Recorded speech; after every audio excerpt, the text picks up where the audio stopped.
Welcome to Burlap Teachers. Enjoy the video. You start by confirming the problem. Get x-rays, photos, and an occlusion model so you know whether the overbite is dental or skeletal. Once done, discuss timing. Growth modification works for teens, while adults often need orthodontics or surgery. Begin immediately with the chosen path. Fit braces or clear aligners, or start a growth appliance prescribed by your orthodontist. Make sure to record baseline measurements and agree follow-up intervals. This establishes progress metrics and prevents wasted time. You will now execute controlled tooth movement. Place brackets and wires or program aligners to retract and intrude incisors while opening the bite.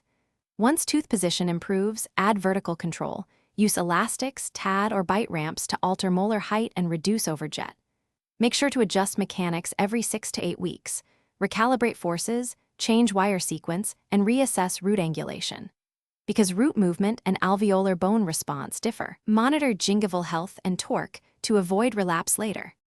You finish by detailing occlusion, refine incisor angulation, adjust arch coordination, and aim for a 2 to 4 mm overbite with proper canine guidance. Once aligned, bond fixed retainers and issue a removable night appliance, where schedules start full-time then taper. Make sure to schedule periodic checks for at least 12 months to catch early relapse. If relapse or incomplete correction occurs, consider temporary anchorage devices for targeted intrusion or discuss orthognathic surgery. Thanks for watching. Consider subscribing if this video helped you.